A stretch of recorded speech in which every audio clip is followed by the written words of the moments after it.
I've separated out a portion of icing from the main batch, and I'll start to color the icing now to the desired shade we want and mix to the consistencies we'll need to decorate. So this is straight from the mixer, so as you can see it's still quite thick, and I'll begin by immediately adding some gel color to it. I'll mix that until it's well combined and I reach the saturation that I'm looking for.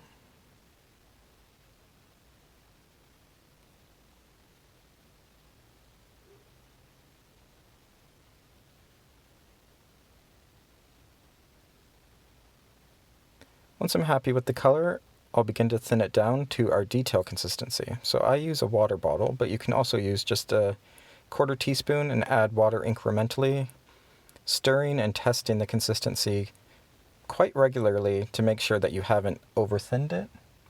If you do over-thin your icing, you can always thicken it back up by adding a teaspoon of powdered sugar at a time until you get it back to the thickness you're looking for.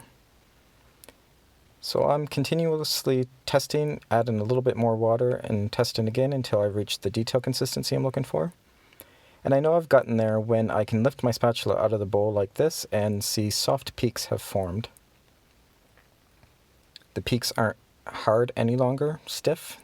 When I pull the spatula up, those peaks kind of flop over on themselves and are quite soft.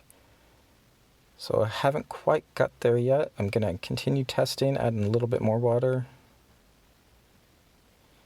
And I think I've reached the soft peaks I'm looking for here.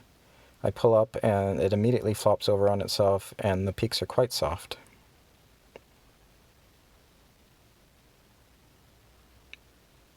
So when I'm ready to bag up some of that detail consistency, I'll grab a large tumbler, put my bag directly in it, and then I'll separate out a tablespoon or two of the detail consistency.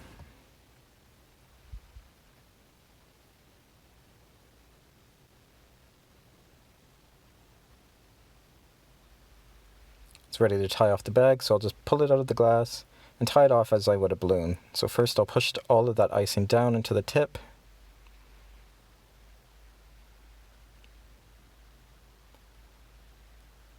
And then just tie off the bag in a knot.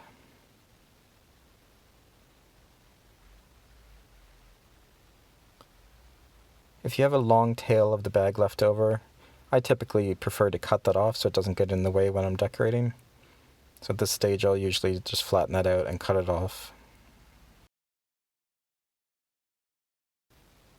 So we'll continue on with mixing consistencies, and next we'll get to a hybrid consistency. So follow the same process as before, adding squirts or spoonfuls of water at a time, testing as you go. And what we're looking for a hybrid consistency is that no peaks will form anymore when you pull the spatula out of the surface of the icing, and that you'll have a nice runoff from the spatula if you lift up. So you can see that the icing is running off the spatula quite smoothly, but when it lands on the surface of the icing in the bowl, it keeps its form. It doesn't blend into the icing underneath. It kind of just sits on top and keeps its shape. And it requires a little bit of work on my part to kind of settle that into itself. And that's the ideal consistency for a hybrid icing, is that it will remain on top of the base icing underneath, keep a bit of its shape, but if you do play with it a bit, it will blend in, so that it kind of does double duty. You can get a bit of a detail stroke out of it, but also a flood. Now I'm continuing on to flood consistency. So I'm going to continue to water down my icing by spraying or adding spoonfuls of water at a time and then testing. And for a flood consistency, you're looking for that smooth runoff from your spatula, but when it hits the surface of the icing underneath, it immediately blends into it. And that's how you know you've reached a flood. You can also test your flood consistency by dragging your spatula through the surface of the icing in the bowl, and if it all runs back together and that line that you've created disappears, you know you've reached the flood. So once you're happy with your consistency, follow the same steps again by bagging up a portion of it.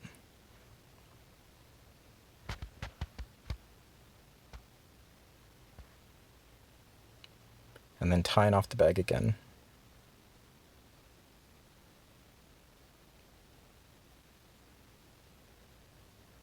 As you can see, the ratio of detail consistency to flood skews in favor of flood. You'll never need as much detail consistency as you do a flood consistency when decorating these cookies.